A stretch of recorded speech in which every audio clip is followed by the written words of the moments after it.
This episode is brought to you by Headspace. Headspace is your daily dose of mindfulness in the form of guided meditations in an easy-to-use app. Now, you might ask yourself, very reasonably, there are 2,000 plus apps for meditation. Why would I use Headspace? Headspace is one of the only meditation apps advancing the field of mindfulness and meditation through clinically validated research. Headspace is backed by 25 published studies on its benefits, 600,000 five-star reviews, and more than 60 million downloads. So if people keep telling you to try meditation and you're like, when would I do that? When would I possibly have time? You should check out Headspace. If you have 10 minutes, Headspace can change your life. Headspace offers a really light lift and a lot of features to keep you going, which is part of the reason that I've used Headspace for years now. So whatever the situation, Headspace can really help you feel better. Overwhelmed? Headspace has a 3-minute SOS meditation for you. Need some help falling asleep? Headspace has wind down sessions their members swear by. And for parents, Headspace even has morning meditations you can do with your kids. Headspace's approach to mindfulness can reduce stress, improve sleep, boost focus, and increase your overall sense of well-being. And it really starts with very, very simple practices. And if you look at my case, for instance, I just went through one of the basics today with the co-founder, Andy. I think it's Putticombe, could be Putticombe, I'm not sure, but former monk turned into co-founder of Headspace, has the most soothing hypnotic voice imaginable. And I did a 3-minute meditation, something like that. It's easy, it's fundamental, and it always puts me in a better space. So I'm going through the basics. Even though I've meditated for years, I'm going through the basics once again. And I would suggest to anyone that they consider starting there. Headspace makes it easy for you to build a life-changing meditation practice with mindfulness that works for you on your schedule, anytime, anywhere. We all want to feel happier. We all want more peace. And Headspace is meditation made simple. Go to headspace.com/Tim. That's headspace.com/Tim for a free 1-month trial with access to Headspace's full library of meditations for every conceivable, possible situation. You can break glass in case of emergency in almost any situation and find something on Headspace. This is the best deal offered right now for Headspace. So check it out. Go to headspace.com/Tim today. This podcast episode is brought to you by Helix Sleep. Sleep is super important to me. In the last few years, I've come to conclude it is the end-all, be-all, that all good things, good mood, good performance, good everything seem to stem from good sleep. So I've tried a lot to optimize it. I've tried pills and potions, all sorts of different mattresses, you name it. And for the last few years, I've been sleeping on a Helix Midnight Luxe mattress. I also have one in the guest bedroom, and feedback from friends has always been fantastic. It's something that they comment on.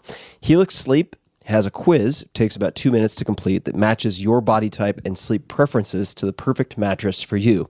With Helix, there's a specific mattress for each and every body. That is your body, also your taste. So let's say you sleep on your side and like a super soft bed. No problem. Or if you're a back sleeper who likes a mattress that's as firm as a rock, they've got a mattress for you too. Helix was selected as the #1 best overall mattress pick of 2020 by GQ Magazine, Wired, Apartment Therapy, and many others. Just go to helixsleep.com/Tim. Take their 2-minute sleep quiz, and they'll match you to a customized mattress that will give you the best sleep of your life. They have a 10-year warranty, and you get to try it out for 100 nights risk-free. They'll even pick it up from you if you don't love it. And now, my dear listeners, Helix is offering up to $200 off of all mattress orders and 2 free pillows at helixsleep.com/Tim. These are not cheap pillows either, so getting 2 for free is an upgraded deal. So that's up to $200 off and 2 free pillows at helixsleep.com/Tim. That's Helix, Helix, sleep.com/Tim for up to $200 off. So check it out one more time. Helix, Helix, sleep.com/Tim. Optimal minimalism. At this altitude, I can run flat out for a half mile before my hands start shaking. Can I ask you a personal question? Now would seem an appropriate time. What if I did the opposite? I'm a cybernetic organism, living tissue over a metal endoskeleton.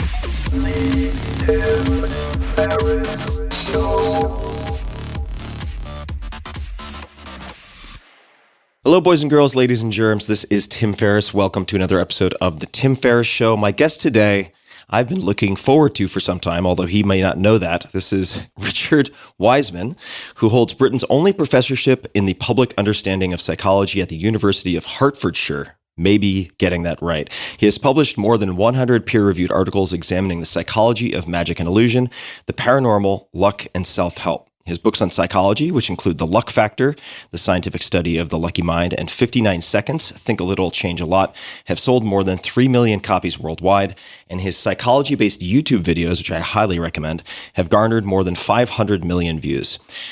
Elizabeth Loftus, I hope I'm getting that right, we'll find out which corrections I need to make, former president of the Association of Psychological Science, described Richard as, quote, one of the world's most creative psychologists, end quote, and The Independent on Sunday chose him as one of the top 100 people who make Britain a better place to live.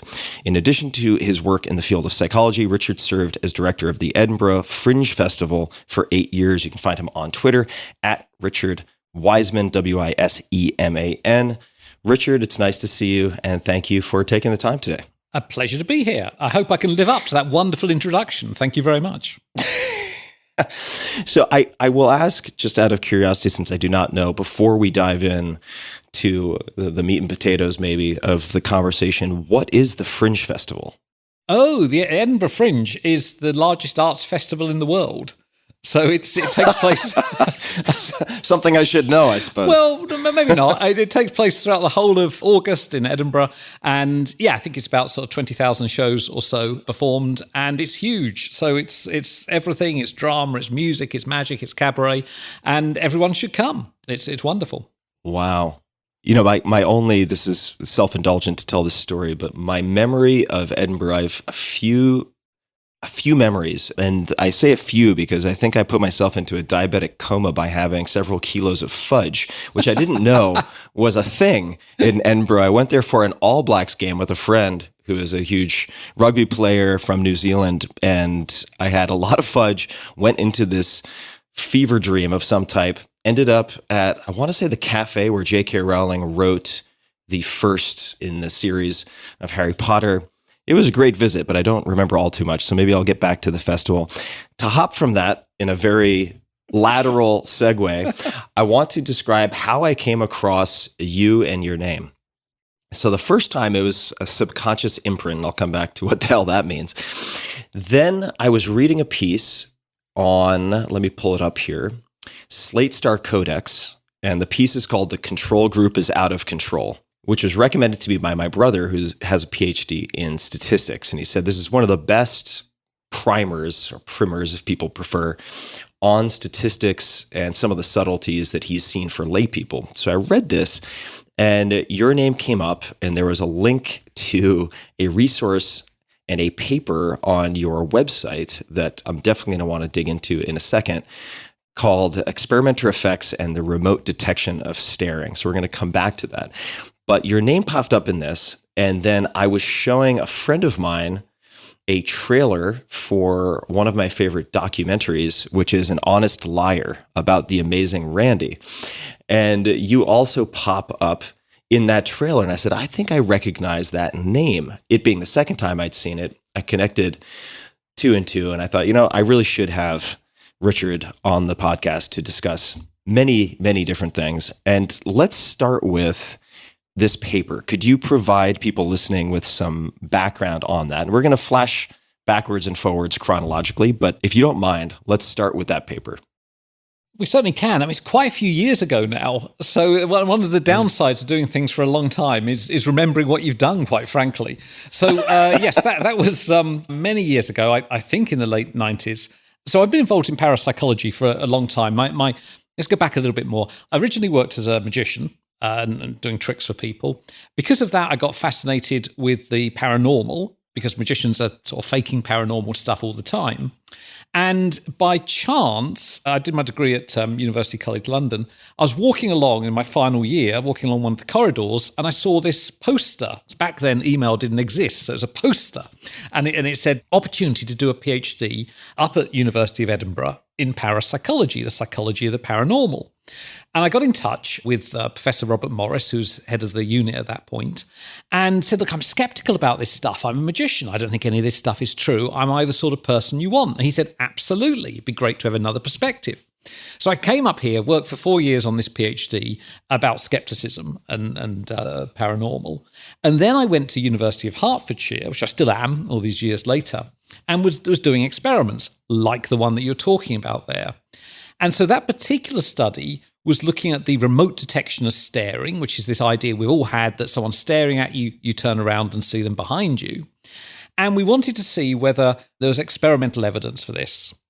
So we'd put people into the lab, we'd monitor their physiology, we'd have a video camera in front of them that fed out to another room, and at random times, an experimenter would stare at their image and try and affect their physiology.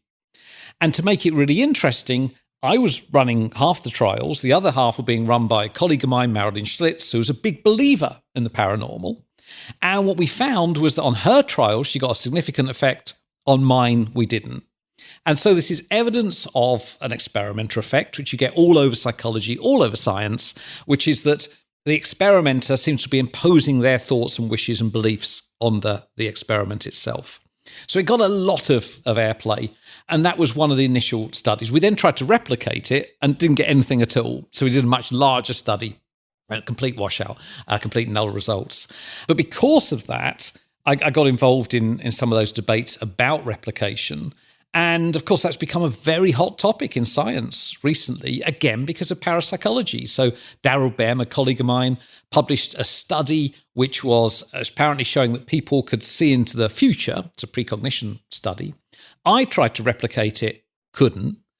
And then other people looked at his work and found all sorts of problems with it. And so, for example, as a scientist, when you run an experiment, you're not supposed to look at your results and then decide how to analyze your data. And he was doing that type of thing.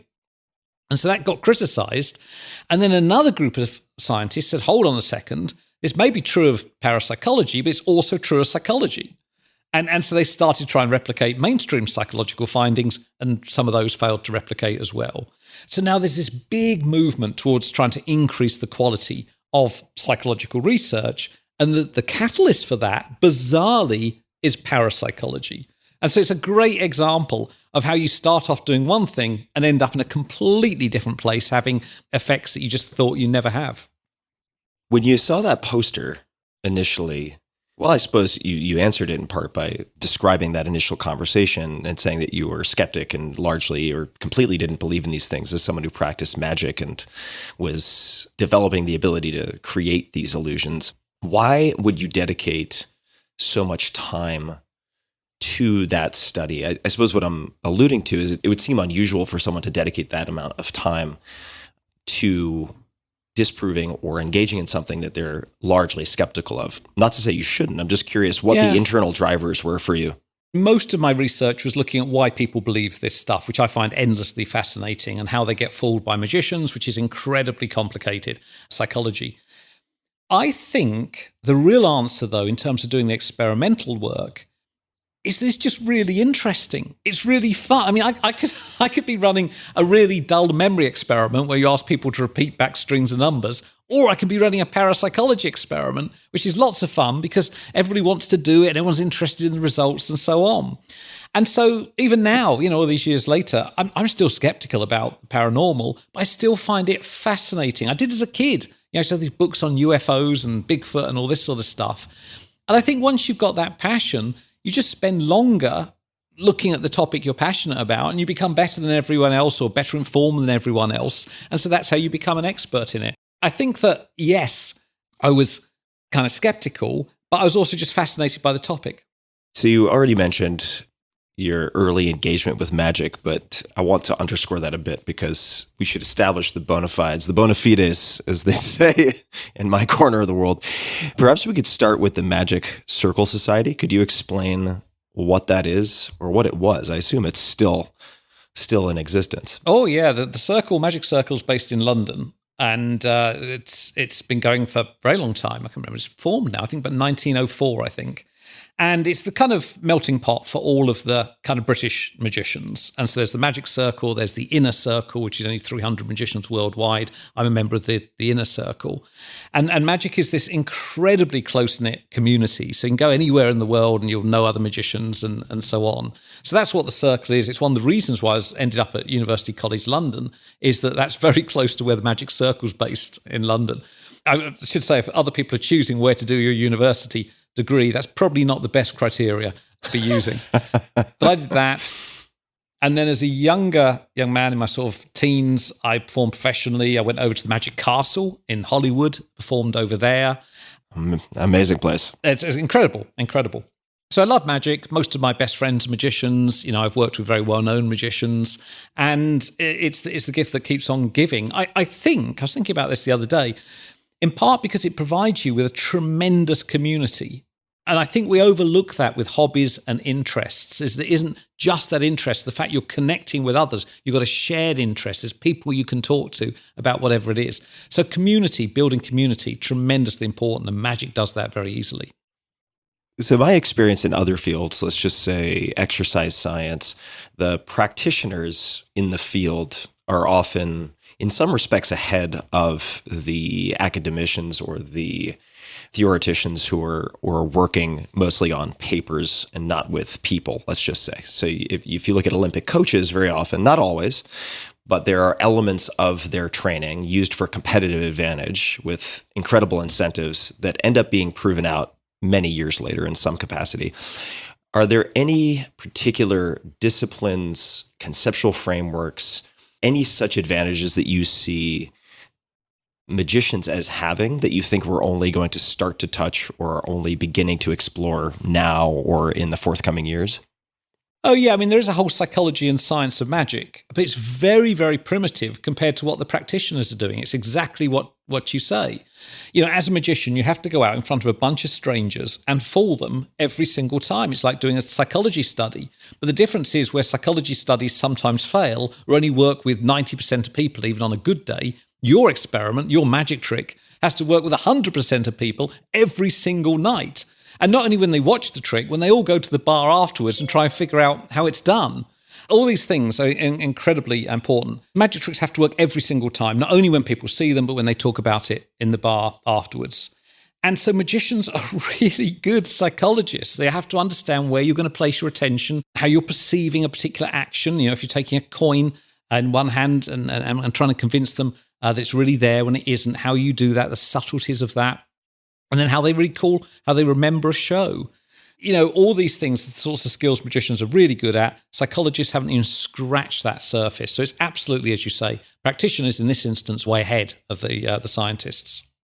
We're going to, I like to foreshadow a lot, so forgive that predisposition. I'm going to ask you about mass participation studies because I am incredibly interested in this. But before we get to that, are there any particular magicians, illusionists, mentalists, whichever labels you might want to use, who you think are underrated or who particularly impress you, where you look at them and you're like, wow, I wish I could do that, or I don't know how they do that? Are there any names, people who come to mind? There's a few different questions sitting in there. Most magic, once you've been in magic a long time, doesn't fool you. And so you don't get that kind of wondrous experience of, oh my goodness, I have no idea how that just happened, because you've been around a while, you know most of the strategies and so on. So not very much magic would fool me. In terms of being impressed, well, the answer is pretty much anyone who earns their living doing magic is a really hard way to earn your living. And so if you take, in the Vegas performers, Penn and Teller, David Copperfield, and so on, they've been doing it a very long time. They're extremely good at what they're doing. It's astonishing, their stagecraft and so on. So yeah, I'm impressed all the time by anyone who earns their living doing magic, even though I'm probably not fooled by what they're doing. It's the reason why magicians don't tell you their secrets. The wondrous effects of showing a box empty and a person appears in it. It's a wondrous moment. If you actually saw the method, if you saw the dirty part, it's so simple and so disappointing that it just is a huge letdown. It probably means next time you won't have that wondrous experience. So magicians withhold their secrets actually for the good of the audience most times. That answer actually elicits maybe a counterexample, not that they're mutually exclusive, but I recall one of my first larger public speaking engagements was at something called the Entertainment Gathering, which was sort of a close cousin of TED, very small. It was I think it was in Monterey at the time. And Teller of Penn and Teller was there. And as people may or may not know, he usually doesn't talk, at least on stage. And he gave this presentation, and almost the entire presentation was he showed this particular magic trick where he's making this ball follow his hands around, and it's an incredible sort of visual performance. Then he goes into 90% of the presentation is the description of all the training and practice that went into it. And then he shows it again. He says, now, are you more or less impressed after having seen what went into it?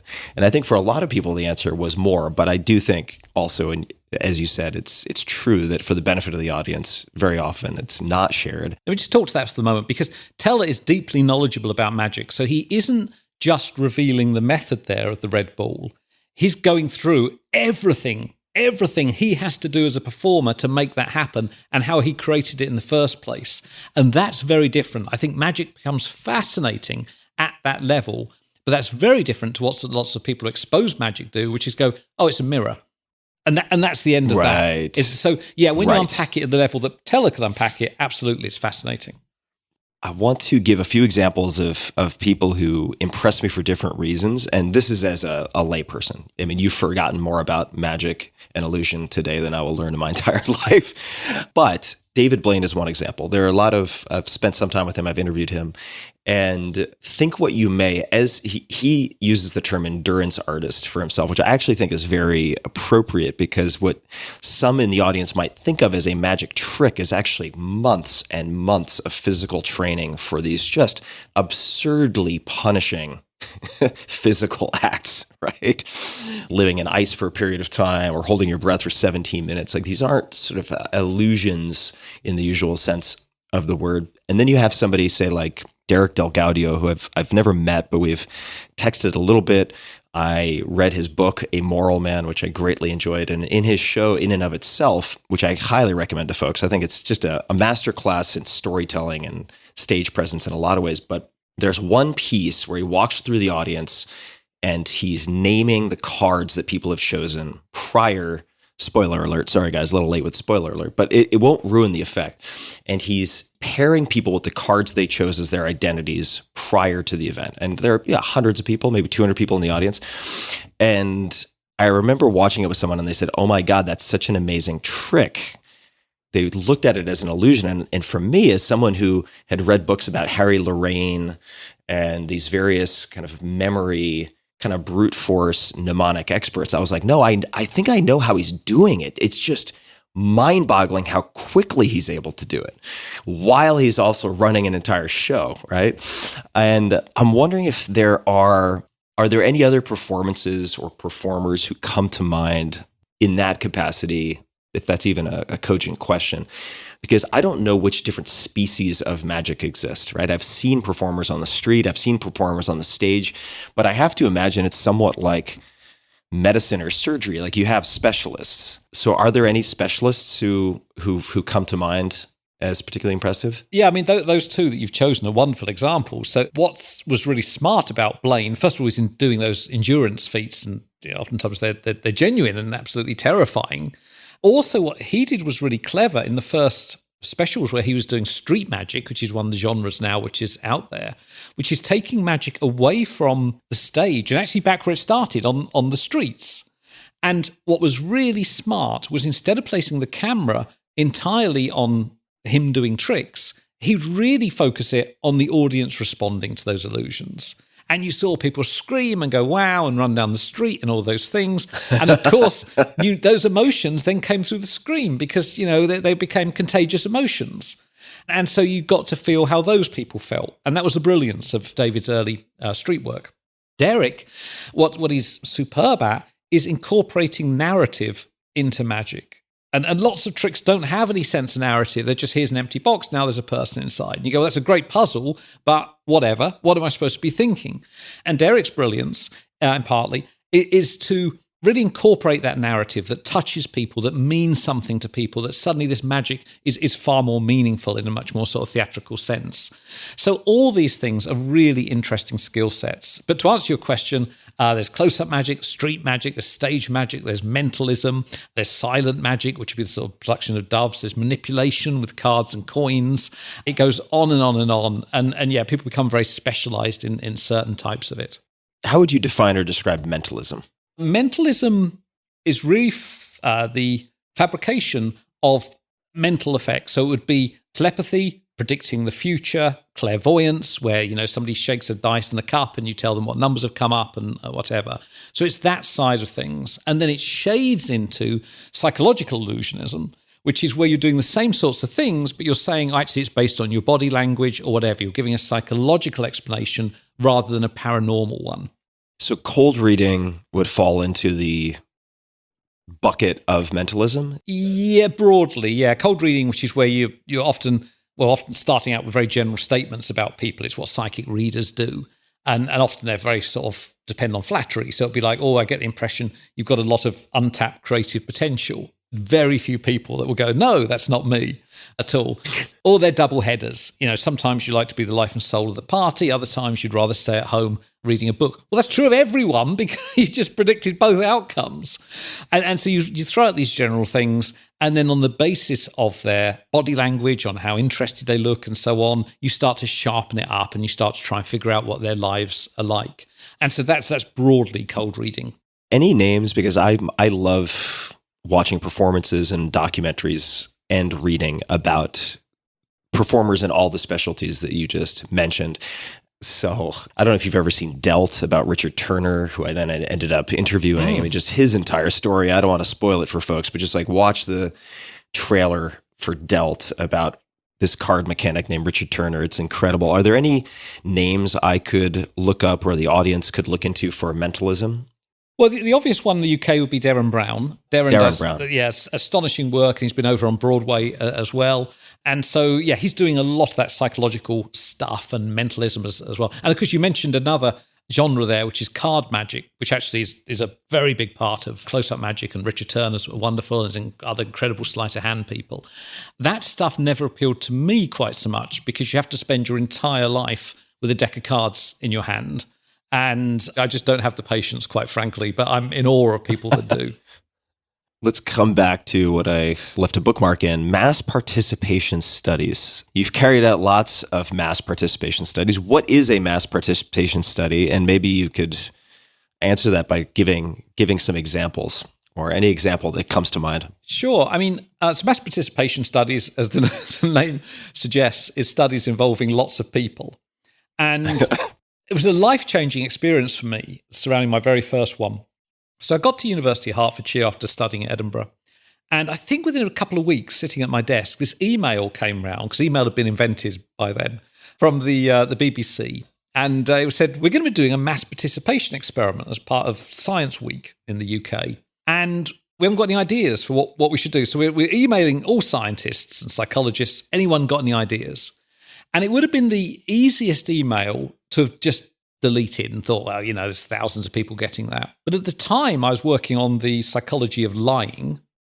And I thought, well, wouldn't it be fun to suggest that politicians from the three main political parties, which we had in the UK at the time, went on television and they lied and told the truth.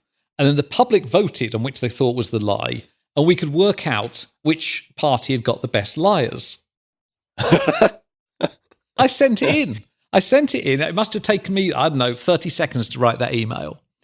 And it changed my life. Because about 2 weeks later, Simon Singh, who's a very big author and mathematician, was working at the BBC at the time, phoned me up. He said, I'm working on Tomorrow's World, which is the TV program that this is going to go out on. And we've chosen yours as the winning study. This is going to be a mass participation study. We're going to get the whole country trying to detect lies. And so we contacted the political parties, said, will you come on and lie and tell the truth? And they all said no. Ridiculous. Shocker. That's right. So we thought this is the end of the study. And then we eventually decided to convince a very well-known political interviewer over here at the time, Sir Robin Day, who I think was kind of Walter Cronkite figure would be the sort of equivalent in the States, to come and lie and tell the truth. So he goes onto national television. I interview him twice. Once he's lying, once he's telling the truth. And we open the phone lines. And we had no idea whether like 10 people were going to phone in or 15. We got about 30,000 people. It was incredible in about 10 minutes. This is all in a live TV program. And so I had to look at those results as they come in, turn them around very quickly, and then interpret the results on TV. The fact of the matter was that when we watch people lie and tell the truth on video or film or TV, we're really not very good at detecting a lie.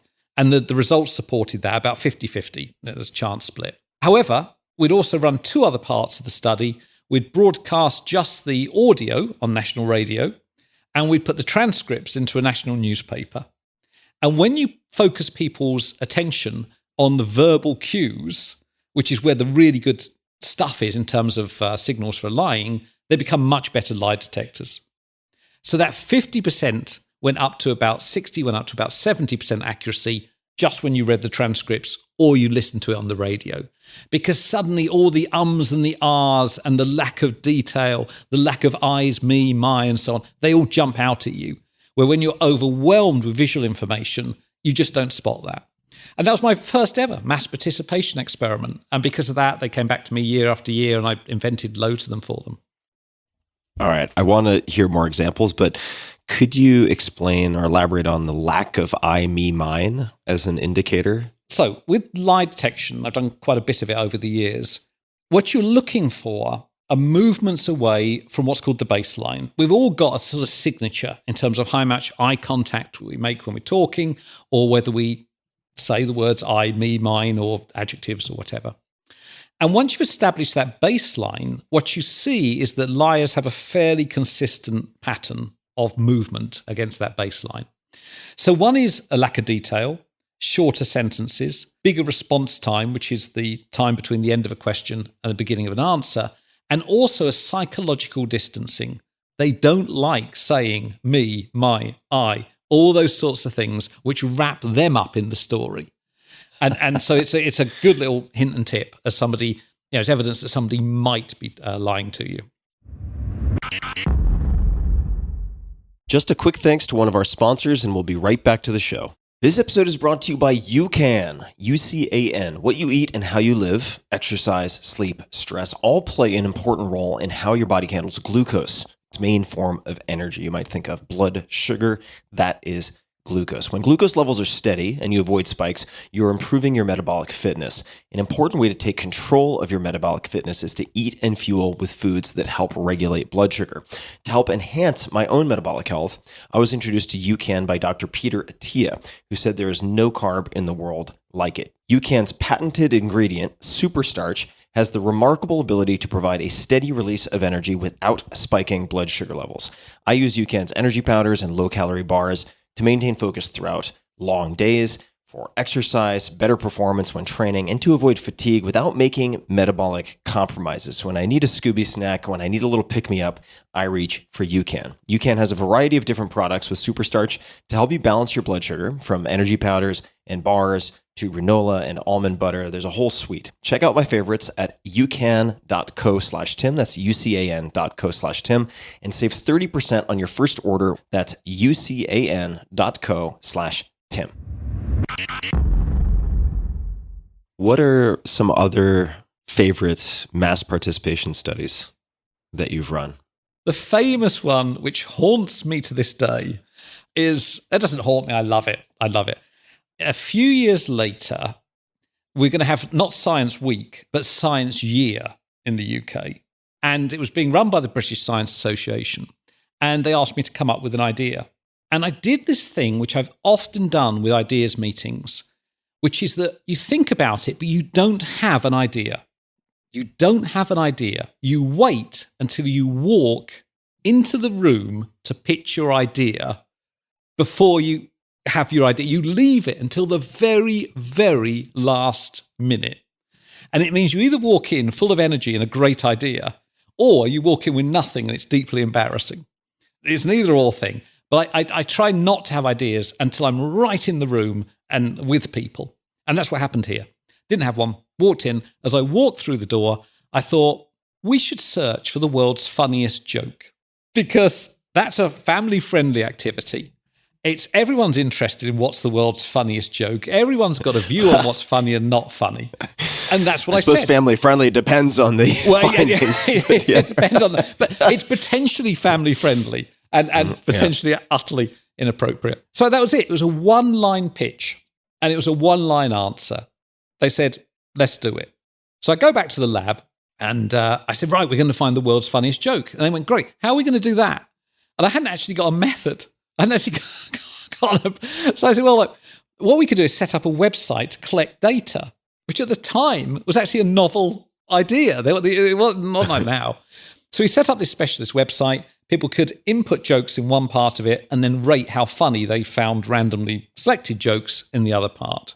And we set this up, got huge amounts of media coverage, thousands of jokes coming in. And the problem came out exactly the one you just alluded to, which is some of the jokes were a little bit rude and we couldn't possibly allow families onto the site to read them. And there was no way of figuring out what's a rude joke. You can search for certain words in an algorithm, but jokes often, they've got symbolic meaning. And so I had to employ somebody whose job it was full-time was to actually take out all the really rude jokes. So they ended up with this collection. I want their compilation. They've got it. They've got a compilation of 40,000 disgusting jokes. And so they used to go to parties with the rudest jokes I've ever heard based on the study. So we did that, and again, mass participation. I think we had 1 million people take part in that study from all around the world. That's a lot. And it was so much fun to do. It lasted 12 months, as I say. I mean, that was great. So there's another one. It's called Laugh Lab. And it still comes up, it still crops up in the media and so on, even though that was, I think, about 2000 we did that. Where to go? We're going to run out of, or I will run out of time before we run out of questions. There's so many different directions I'd like to go. I'll have to pick one.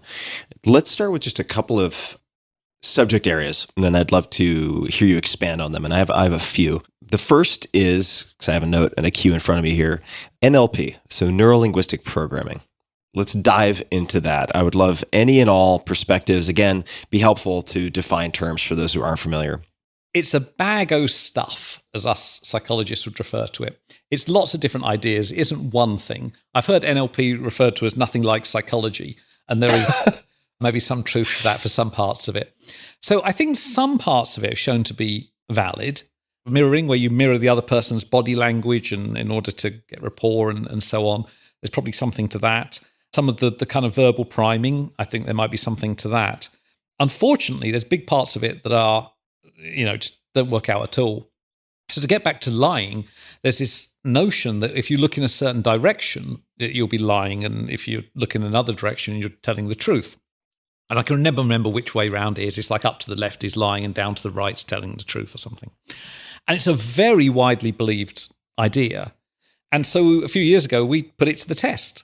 We had a bunch of students.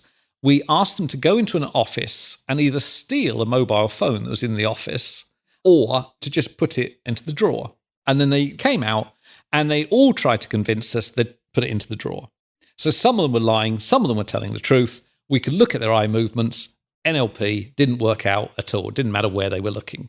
And you might argue that's not a very, what psychologists would call ecologically valid task, i.e. it's an artificial task.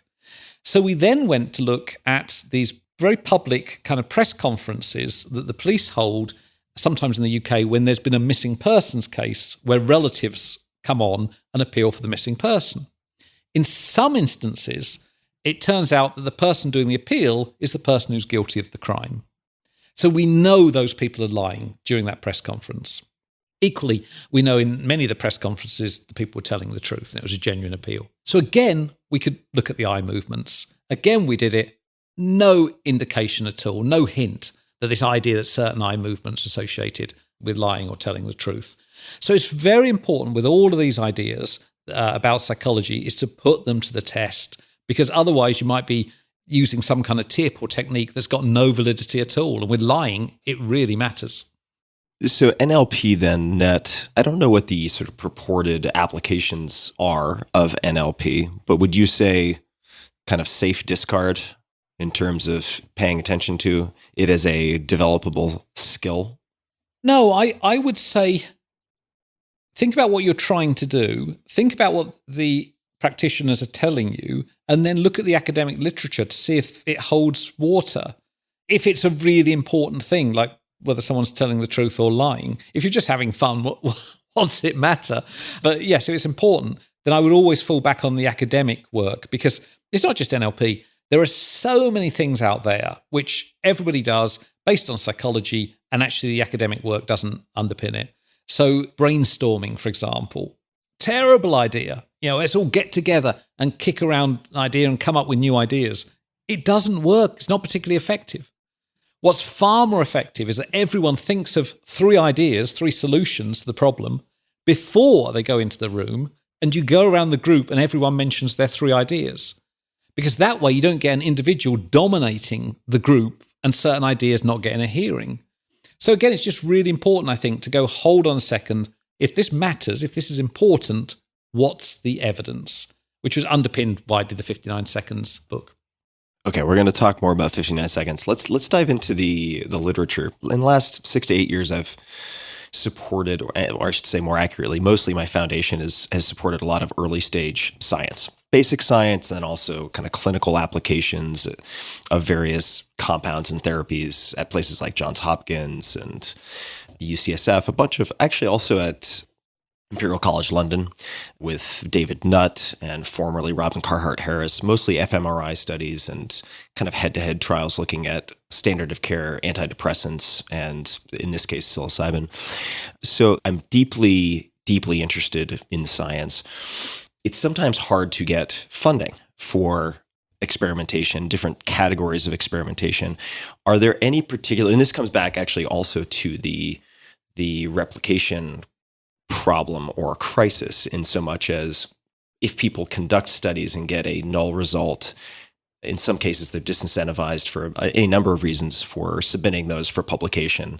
And there's a lot going on there. Are there particular areas where you really wish there would be more scientific study, just because there's either a lack of funding or other issues that preclude there being much literature at this point to even search through? I think I would give a fairly generic answer to that. A lot of psychology, and I can only speak for psychology, I don't know any other area of science, a lot of psychology simply isn't relevant to people's lives. And so the way you get on, you do well in as a psychologist, is you publish in certain well-respected academic journals and you bring in funding. But in order to do that, you actually don't have to do any research that's especially relevant, because those journals want often theoretical papers, or their papers just a small group of your colleagues find particularly interesting. And often funding agencies are run by, very small numbers of people that have got very particular agendas. So I would say in psychology, anything that is relevant to people's lives. People have difficult lives, we know that, and we know that psychology can help them. That's where I would always go. And a lot of psychology is very theoretical, doesn't really have any impact or any relevance. So I think I would go there. If I sort of dug down into very particular examples, take the whole self-help literature. Go into any bookstore, massive numbers of self-development, self-help texts. How much psychology looks at those areas? Often it's absolutely tiny. Why are some people successful, other people aren't? Why are some people entrepreneurial, other people aren't? We don't know the answers to these questions from academia because no one looks at this stuff. They're too busy looking at visual perception, short-term memory, or whatever it is that doesn't really have any relevance to anything outside the lab. So my answer would be anything relevant to people's lives. I'm going to come back to 59 seconds, but since I wanted to lead to a second topic area after NLP, I'm going to go there first. Remote viewing. One of the things I loved, just to further sell An Honest Liar, this doc about the amazing Randy, is that, and this isn't really giving anything away. If anything, it's going to make people want to see it more. Randy trained students to participate in, let's just call it, parapsychology studies, and he gave a checklist to the experimenters that would allow them to, in effect, catch his students if they followed this checklist. The whole thing is just fascinating.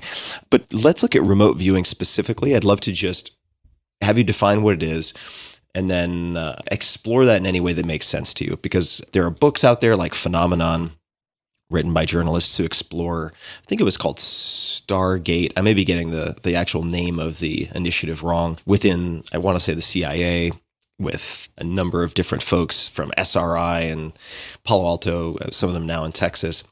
But could you speak to this and then go in any direction you like? And to me, what I'd love to hear is, like, how do people fake this, if that's something that you're familiar with?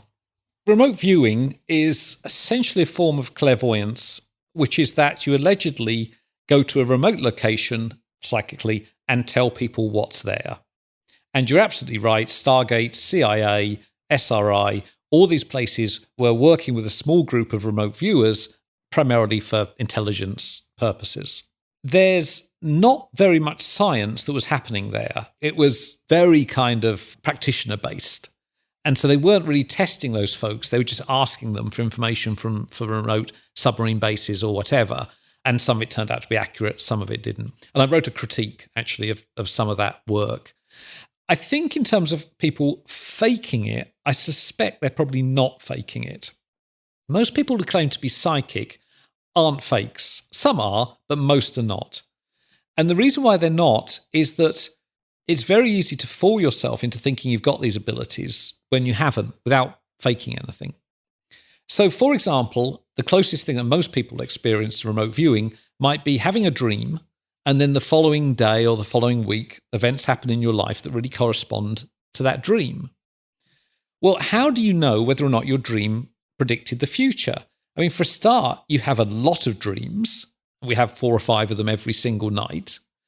Second, you've got to remember the dream and find elements of it that match events in your real life. Well, that's a creativity exercise, because some events will and some events won't. And then you have to remember there's lots of people like you on the planet. So it might be that you've won the lottery and there's genuine matching there, but there's millions of people who didn't. And that pulls that right back to chance. And the same is true of remote viewing. You're going to have a lot of guesses. You're going to have a kind of a creativity exercise of saying, well, I said it was this, but actually the answer was that. Do those things match or not? And if you want to believe there's patterning there, you'll find those patterns. And of course, you do it again and again and again. And sometimes you're going to get lucky by chance. And those are the sorts of things which trip people up, those biases that we all use in everyday life that convince them they're psychic when they're not. I don't think it's to do with conscious fakery, as it were. Same with cold reading. Most readers, most psychics, most mediums are not consciously cheating. They're just falling foul of the biases, which we all have, confirmation bias and so on, when we want to believe something. How do you choose your book subjects? And you could pick anyone that comes to mind. You have 59 seconds, certainly one. Great title, Paranormality. You could start with any example that you like, but we all have finite time. How do you choose, or how have you chosen some of these subjects and why? Chance plays a big role. So 59, I went out, I'd written The Luck Factor. I went out for a coffee with a friend of mine who's the CEO of quite a big organization. And she wasn't very happy. And she said, oh, you understand about happiness stuff. How do you make somebody happy? So I start to explain. And she looks at her watch and says, well, can you get on with it? Because I'm a bit busy. And I said, how long have you got? How long have you got? She said, I don't know, about a minute. And I thought, can I say something in a minute that's meaningful about happiness? And I thought, well, that's a good challenge. So I gave it a go and we came out with a couple of things. And then I thought, there's loads of psychology that you can learn in a minute in terms of motivation or relationships or persuasion or whatever it is. I'll gather it all together. That's a fun thing. For a long time, when I was working on that book, it was called 60 Seconds. I then go out to give a schools talk, and there's a rather annoying young boy at the front of this talk who's not heckling me, but, just isn't enjoying the talk. And at one point, someone says, what are you working on? I said, it's a book about what you can learn in less than a minute. It's called 60 Seconds. And this little boy says, well, if it's less than a minute, it should be called 59 seconds. And I thought, thank goodness you came along and heckled, boy, because that's a much better title than the one I've got. So it's called 59 Seconds. And then, the byline, which is, I think, a little change a lot, just came to me. I was at the gym one day and it just boomf, came there. So that became a thing. And it's a good example. I mean, that literature was out there all the time. Anyone could have seen it. And it just takes that reframing to go, oh my goodness, there's something sitting right in front of us all the time that's kind of interesting. And yeah, that became, let's say, 59 seconds. What about paranormality? Because books are a real investment of time and energy. How did you decide to dedicate time to that? Yeah, that one, I mean, I obviously carried out about 10 years of research into the paranormal. I think paranormality as a title was my editor's idea. And it was really driven by the fact that if you go to bookstores, certainly over here in the UK, and you go to the paranormal section, it's all just believer stuff. That's what sells. You know, it's Bigfoot's true and UFOs exist and everyone's psychic. And I thought, wouldn't it be great to put out a popular book that actually did the same as Teller did to you with the Red Bull trick? Not just says these things aren't true, but really goes into the psychology of it. Why do we have these experiences? Why do we see ghosts? Why do we think we've predicted the future? Why do we go to mediums? Why do we have seance phenomena and so on? If it's not true, what's going on? And so paranormality is why we believe things that aren't true. And it's quite a deep dive into the psychology of that, based on mostly on my own research. Are there any mass participation studies that you would have liked to or would still like to carry out that you haven't been able to for whatever reason? Not really, because I think if I had that killer idea, I'd go and do it. I mean, what's great nowadays with the web and so on is you can do so many of these things. But we did we did a remote viewing study on Twitter. We were the first people to do an experiment on Twitter. Out of your account, the @RichardWiseman? Yeah, years ago, yeah. Oh, okay. So, and we wrote it up. So I went to a remote location, then asked all my followers on Twitter to try and guess where I was. And they sent in tweets, and then we analysed those, and they weren't particularly accurate. But that was, I believe, the first social media psychology mass participation experiment. We also did another one called the Mind Machine, which was a kiosk-based thing, which we put into shopping malls, and people could go up, they'd touch the screen, and it would run an ESP experiment where they had to predict whether the computer was choosing heads or tails. And we took that around shopping malls in the UK. And again, it was about 1 million people took part in it. So, yeah, they're all kind of fun studies, and they're all in paranormality. So certainly, I suggest people check out the book. But if you wouldn't mind, in broad strokes, what happened in those two experiments? The Twitter one, they couldn't figure out where I was. And the Mind Machine, people guessed exactly at chance. So it wasn't exactly overwhelming evidence that paranormal forces exist. So I've done that sort of thing. We've done loads of fake seances, which is so much fun. And Victorian times, they'd turn out the lights, they put luminous dots on objects, and they'd fly all over the room. And I found these books, Victorian books, which have got all the secrets in. And they're often really simple. And I thought, I wonder if it would fool a modern day audience. And we staged, endless fake seances of the country. And yes, indeed, it does fool people and so on. So we've done lots of fun stuff. Ghost hunting. We did ghost hunting at a royal palace here. We were the first people to go into a royal palace and try and find a ghost. And we couldn't find one, surprise, surprise. But then we looked at people's ghostly experiences in that royal palace, visitors as they came round, looking at another mass participation experiment, and tried to figure out what sorts of people, what sorts of locations, and so on. So yes, it's a fun topic to be into. Were you hunting ghosts with a Geiger counter or like Ghostbusters style, or what were you what were you using? It's strange you should ask, because I did have a weird experience. So this was at Hampton Court Palace, which is in London, and very famous royal palace. So we go in, and we're the first people invited into a royal palace to do ghost hunting. So lots of media attention, and there's going to be a press conference. There was a lot of press there, lots of international press. And the weirdest thing happened. And this has only happened to me once in my entire life. So I'm standing there, and it's a very busy day, and I thought before the press conference, I'll go and get some fresh air. So I walked out, and a car drove past, a couple of teenagers in it, and one of them threw an egg at me. Now, that has never happened to me. This is the only time. So this egg hits me, it splatters. This is the only jacket I've got. So I go back into the press conference. It looks like ectoplasm down the jacket. And so the journalist's like, oh my goodness, you've already found a ghost like in Ghostbusters. I said, no, someone's just thrown an egg at me outside. It was all very weird. So we did do a little bit of the ghost busting thing. We're not with proton packs or whatever they're called. But we did have thermal sensors and all that kind of stuff. But primarily it's about the psychology of the situation. You mentioned dreams earlier. You're fascinated by dreaming. Why are you fascinated by dreaming? Because I can't believe how much goes on in my head when I mean, just think about it. Oh, well, all of our heads. We fall asleep and then you wake up 8 hours later and you don't remember a thing. You think, oh, I've been out of action for that time. And what we know is that people are going through a very predictable sleep cycle. There's all sorts of repair going on to the brain and the body. And then about 4 or 5 times, you go into dream sleep and you have these really weird dreams. And what's phenomenal is the research is now showing us that these dreams are not random. They are our minds working through anxieties and our worries and trying to either knock the edge off of some of those anxieties or problem solve.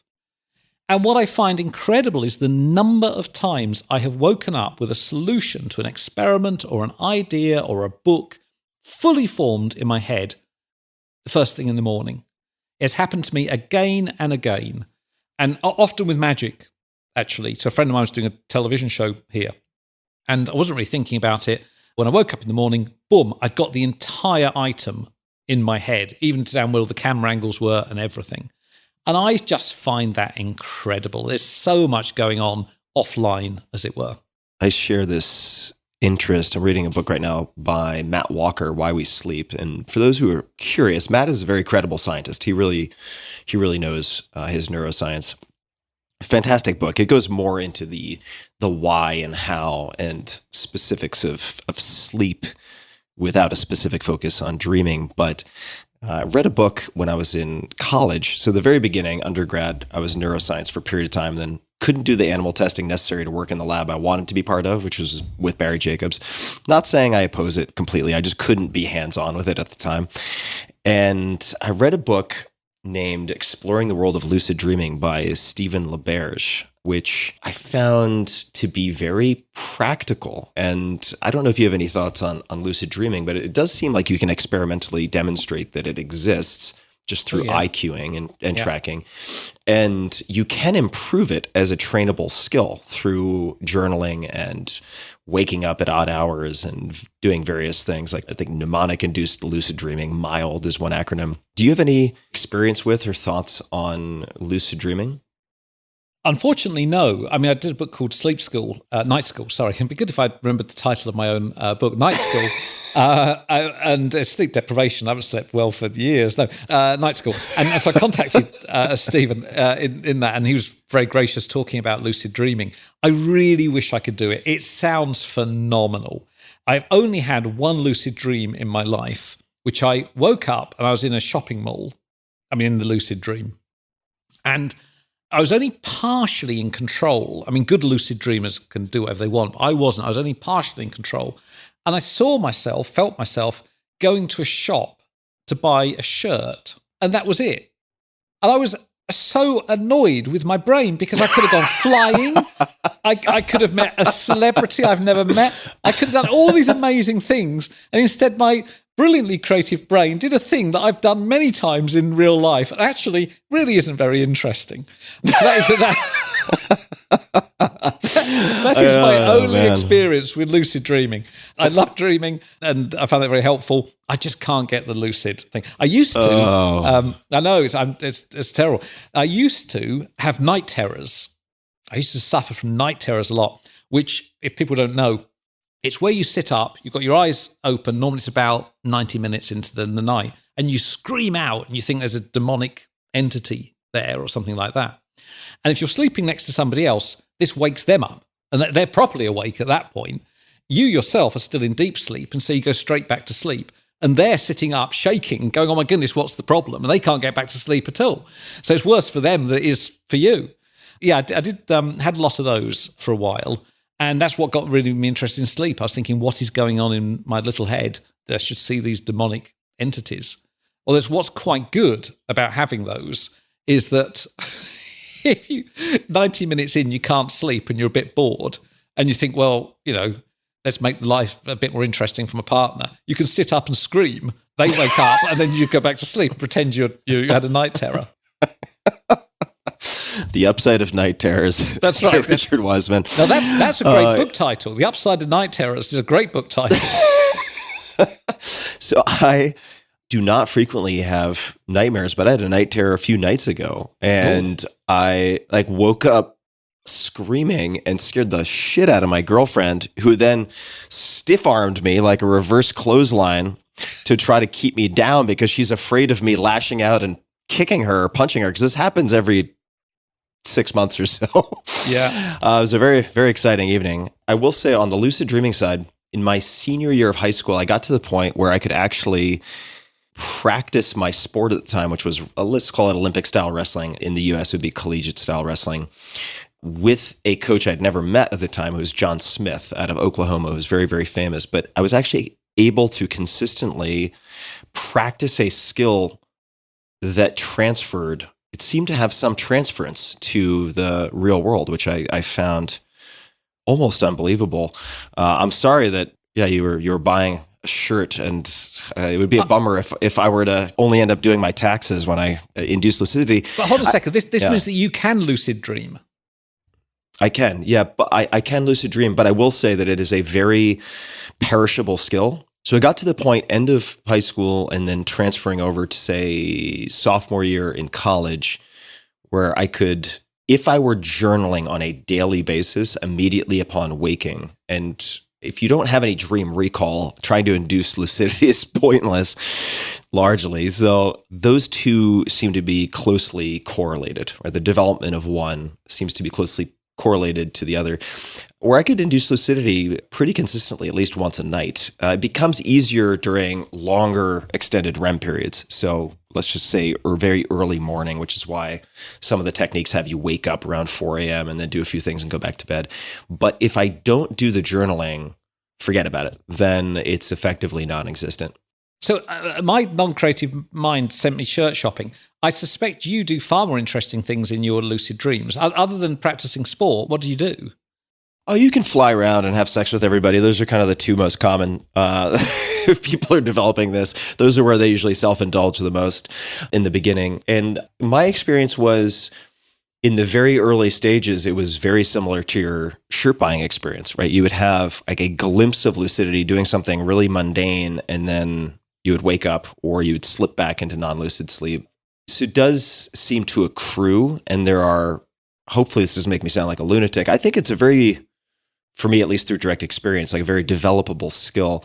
You can begin to extend your periods of lucidity using different techniques that seem to have some reliable effect. It is a skill that is of great interest to me, but it takes so much work on the journaling training side that it's just generally not a super high priority. Also, waking up at like 4 a.m. to increase the frequency is not very appealing, given that I already have insomnia. What else have you learned about sleep and improving sleep? And why did you stop having night terrors if you stopped? Yeah, I did. They are related a little bit to anxiety, and also related to being in a warm room. So actually, if you sleep in an icebox, essentially, they pretty much go away. In terms of night terrors, because you mentioned your girlfriend there, sort of worried about you lashing out, I think received wisdom is not to touch the person who's having the night terror, because often they can interpret that as being the demonic entity attacking them, and they will lash out. So keep your distance. But often just saying the person's name gently will be sort of enough to bring them kind of back. I'll buy my girlfriend some headgear and a mouthpiece. She'll be fine. So there's that. In terms of the sleep stuff, there's all sorts of things you can do to improve your quality of sleep. One of the biggest ones that came out of night school, which I didn't know about, was if you've got kids who have recurrent nightmares, and this goes for adults as well, but particularly with kids, where it's the same nightmare every night. During the day, you get them to visualize the nightmare, but with a more positive ending. So if they're being chased by a dragon, they visualize that, and then you go, well, maybe it's a lonely dragon, it's a friendly dragon, he just wants to be your friend. And actually, that's got about a 90% hit rate within a very short period of time for reducing those recurring nightmares. So there's all this kind of simple stuff that's out there. I think all the stuff about this night of two halves and then actually taking a break in the middle is what we used to do before electric light and so on. The paradoxical, if you're trying to fall asleep, the paradoxical approach, which is you try and keep yourself awake. So you're allowed to blink, but otherwise you have to keep your eyes open and you have to actively not fall asleep. It's quite exhausting and you end up falling asleep quicker. Again, based on all sorts of research. So yeah, Night School was a fun book to do. So then speaking to onset insomnia, which is something that I've suffered from for decades, and I go through periods of not having it be as acute an issue, but the initial falling asleep portion for people who don't understand the terminology. So there's the paradoxical approach of, I've never tried the keeping my eyes open part. That I haven't tried. Yeah, so I may try that. Yeah. Icebox, I feel like I've got that pretty well dialed. Yeah. Used various devices to keep the bed cool. Any other suggestions? Busying the mind, if it's based on anxiety, so just writing down those anxieties and worries often clears it before you go to bed. Counting backwards from 100 in threes fills working memory, basically, and it means those anxieties can't get in. Engaging in fantasy worlds so that when the dreams and sleep comes along, it's a little bit more pleasant. And if you are laying there for more than, this is particularly waking up during the night, more than, say, 10 minutes, laying awake for more than 10 minutes, get out of bed and do something non-stimulating but physical, like one of those kind of adult colouring in books, something like that. Do that for about 10 minutes, go back to bed. If you're still laying there awake 10 minutes later, get out and do it again. And after a couple of those, you start to fall asleep, because what happens is what you're not doing is associating the bed with the anxiety of being awake. Otherwise, that becomes a stimulus response, that the bed is a place where I'm anxious. So moving yourself out and occupying the mind and going back, again, is another very effective technique. What is your perspective? It came up earlier in this conversation of self-help books, self-development books. And I know this is like a multifaceted question, maybe several questions disguised as one. The figures in self-development. Are there any people in that world you admire? Are you largely skeptical of most of it? How do you relate to it? I got into psychology partly through the magic, but also partly through Dale Carnegie, How to Win Friends and Influence People, and How to Stop Worrying and Start Living. It pains me to say it because it's another self-development author, but they are two of the greatest books ever written. And now, because they're dated in terms of their language and so on, but the concepts in there are wonderful and very, very simple. I'm a bit fascinated by Carnegie. And one of the things he did was to go around the country giving talks.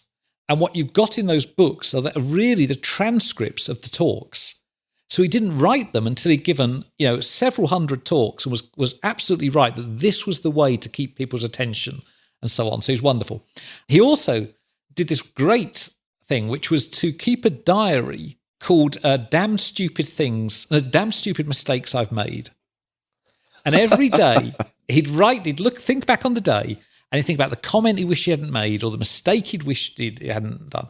Write it down and then say, right, what would I do tomorrow to stop that happening again? So it's the opposite of positive journaling. So he had all these ideas. The ideas in those books are so simple and so wonderful. And actually now we're seeing the psychology to support many of them. So I'm a big fan of Carnegie. And I think any self-development book, if it works for you, then great. My beef with a lot of them is that even the practitioners writing them don't believe half this stuff, and there's no scientific underpinning of it. And yet you're asking people who've got issues in their lives to go and make these changes with no evidence at all. So I always say it's a bit like if you've got a bad back, you go to the pharmacist and they say, "Where's some green pills?" And you go, "Is there evidence they work?" And they go, "Not so much, but just, take them, see how it goes." Well, this would be crazy. We wouldn't put up with this for 10 seconds, but we put up with it within self-development. So my mantra is always, what is the scientific underpinning of these ideas? Although it sounds like there are also cases with the practitioners or with Dale Carnegie where it takes a while for the science to catch up with the practitioners. So I suppose it takes a level of discernment and critical thinking to be able to trial and error on your own while also understanding and respecting the sort of scientific method and all that reflects in terms of lobbing questions into the universe and trying to secure answers a la Francis Bacon, Karl Popper, and all that. You are right. I mean, sometimes there's not the science there. I guess I'm talking about when there is the science there and it doesn't support it. But the other worry about them is that if they are not effective, people go, well, they become very fatalistic. They go, well, I put all the effort into whatever it was, visualization or whatever, and it made no difference. There's nothing I can do. And so they could have a detrimental impact. The reason I got into Carnegie is because I think it's in Carnegie. I have to check now. When I was a teenager, he had this great tip for getting attractive people to sit next to you on the bus, which as a teenager appealed to me immensely, was that you put your bag down next to you, and as the person's coming up the aisle, just as they reach where you are, you pick up your bag and move it onto your lap. And there's a huge social pressure on them to come and sit in that seat. So I remember reading that when I was 17 or something. I think, oh my goodness, this psychology stuff is very powerful. Building on your mention of Carnegie's journaling, the damn stupid mistakes I've made or whatever it was, I want to ask you about the Luck Diary. Before we get to that, I just want to say that How to Stop Worrying and Start Living is a book I've reread many times. I really recommend it to people if they feel like they suffer from anxiety or chronic worry. It's a very practical book. What is the Luck Diary? Luck Diary came out of the luck work, which came out of a chance happening, which was that we were interviewing people. It wasn't my study, it was a colleague of mine's study about key moments in their lives, choosing certain partners and careers and so on. So I'm doing this interview for a colleague really about these things. And a couple of people I was interviewing kept mentioning luck, that they would say I'm a really lucky person or a really unlucky person or whatever. At the time I was studying paranormal belief, and I thought, well, that's interesting because luck beliefs are a bit like paranormal stuff, but there's been nothing done on them and they're far more widespread and so on. So I spent about 10 years looking at the psychology of luck and looking at the different ways in which lucky and unlucky people think and behave. And then we did a series of studies where we tried to get people to change their luck, to think and behave like a lucky person. And the Luck Diary was part of that. And that really came from the gratitude work. All our sensory systems, vision, everything works on habituation. It responds to change. And so if you like the smell of coffee and you go into a coffee shop, it'll smell great for 5 minutes, then there's no change and you won't smell it anymore. You have to leave the shop to come back in to smell it again. The same goes with many of the good things in our lives, the things that make us happy, our health, our relationships, our family, our career. We get used to it, it vanishes. And that's one of the reasons why you have this hedonistic treadmill. You need more and more and more to get that feeling back. And what the Luck Diary does that resetting. It says to you every night, think about one thing which you have a sense of gratitude, or one positive thing that happened today, or one negative thing that used to happen that's no longer happening in your life. And it resets that and focuses people's attention on the positive, and in doing so changes their self-identity into a luckier person, which then kickstarts all sorts of changes with their behavior. So it all came out of the Luck School work. I would imagine it's helping train your selective attention also by noting this each day, right? You look back and after a week you have 7 examples, even if you generally have sort of melancholic negative filter that you might use, and I speak from experience with that, that you start to see the counter evidence accruing for a different lens that you could use. You mentioned something, and I may have misheard you much earlier on that has just been on the back burner that I've wanted to ask about. Did you say earlier that you try not to have an idea before you walk in a room or something about that? Yeah, it's the opposite of what everyone says about idea generation, which is that I have found there is some... I really don't recommend this for others, by the way. It just seems to work for me. That you know what the meeting is about. So let's suppose it's going to be a new TV show. You know they want some ideas for a new game show. You can overthink it. And there is something about putting that on the back burner, letting it incubate. And then when you walk into that room, that's, in my experience, when you have the best idea. Or when you wake up sometimes. But normally, the Laugh Lab, which is where it came up, it was only walking into the room, I suddenly thought, we should find the world's funniest joke. It's a risky old strategy, but it has paid off for me time and again. Can you tell the world's funniest joke? I can't believe I dropped that baton. Is that something you can share on the podcast? Is that something you'd refer people to? So here's the thing. I did that in the year 2000. So it's whatever it is, 20-something years of telling the world's funniest joke. First of all, it's not the world's funniest joke. It's the world's blandest joke because it's the joke that appealed to most people. Second, we took out all the rude jokes, which were far funnier than the more polite ones. And third, I've told it so many times that what I say to people is, it is all over the web. Go and have a look, and then you can read it and not laugh in your own time. Because if I tell it to you, there'll be such social pressure on you to laugh that I'll just feel really kind of awkward about the entire thing.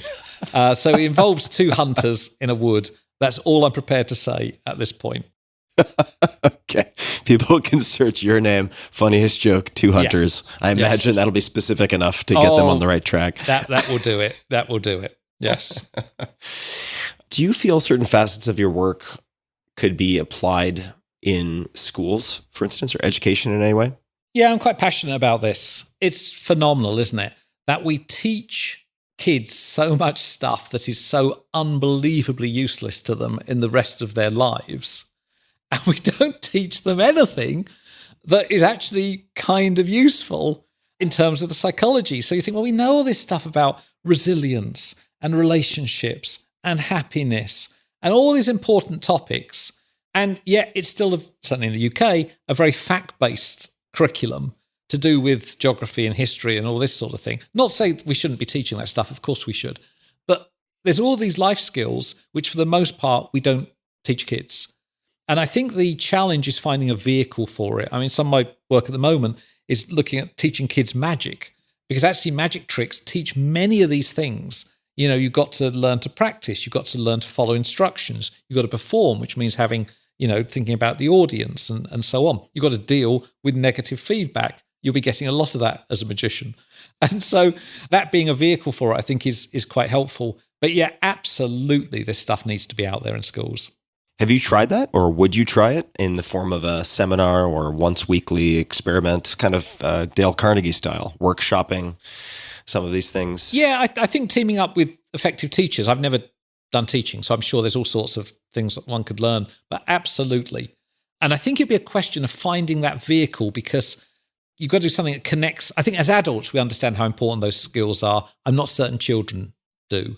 But if you could find that vehicle, that framing, that wraparound that engaged them, I think it'd be wonderful.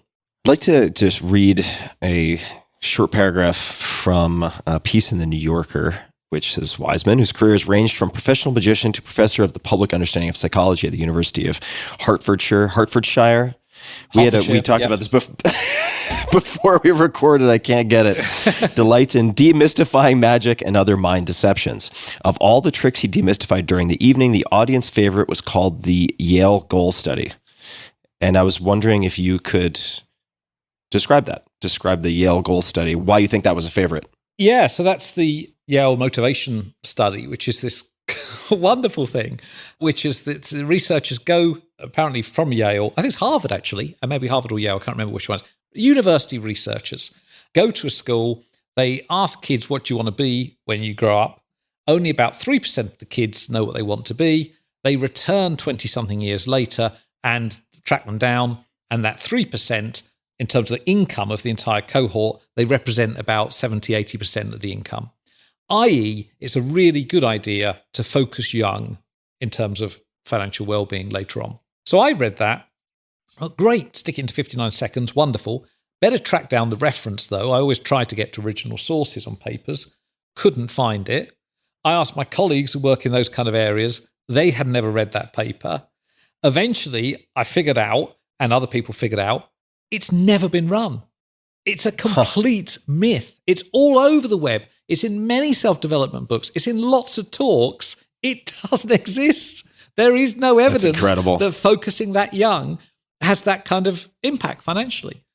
And that's what I mean about the importance of asking for that evidence. It's astonishing. What makes it all the more astonishing is how specific the description is of this supposed Yale goal study, right? In 1953, a team of researchers interviewed, and I'm shortening here, but interviewed graduating seniors, asking them, blah, blah, blah, did they have specific goals? And then they tracked them down. However, but 20 years later, and the 3% who had specified their goals had accumulated more personal wealth than the other 97% combined. I mean, it's very specific. Yes. Right? And the reason why it's odd is that that's a longitudinal study. And so tracking down that group of kids is not going to be easy. That's going to be a well-known paper. And it's very difficult to track cohorts over that kind of time period. So I thought, oh, it'll be 2 seconds work to find it. And then you go, oh my goodness, it's just not out there. Well, you know what happens too, very often, more and more so these days with technology, is you have these recursive self-reinforcing myths. For instance, I'll give an example. There's this effect sometimes called the Wikipedia echo effect. So let's just say someone puts this example in fill in the blank media outlet, and they don't have fact checkers, and they don't really want to do the heavy lifting of trying to ascertain whether it's true or not. They just assume it's true because it's all over the internet. And then somebody puts that into Wikipedia with a citation. And then you can see how suddenly there's this snowball effect of citation, but there's actually no original work that proves or demonstrates any clear evidence for this. So you find also a lot of factual inaccuracies on Wikipedia that become self-perpetuating in that way, because as soon as there's one citation, then it encourages other outlets to use the same material, and on we go on the merry-go-round. Track down, if you can, those original sources. And I mean, often studies do exist, and you find out that the description of it has been passed on from one person to another and has been sharpened up over time. So by the end, you get this wonderful study. And when you look back at the original, it's nothing like the study that you're reading about, even if that study did exist. So absolutely, yeah, that's the importance of going back to original sources. So let me take a look at, I'm pulling it up right now, one of my favorite quotes, which is from the physicist Richard Feynman. The first principle is that you must not fool yourself, and you are the easiest person to fool. And I bring that up because of several things. The first is, you mentioned a lot of these folks who are purportedly using psychic powers or able to produce psi phenomena are not fakes in the sense that they disbelieve what they are doing, right? They believe what they are doing. Another way, though, that we could look at an example of fooling oneself is the construction or reconstruction of memory. Could you speak to the malleability of people's testimonies? I'm just wondering if you have other examples that you can pull from. I mean, certainly in police investigations, you see this constantly. Cinematically, Rashomon is a pretty good example.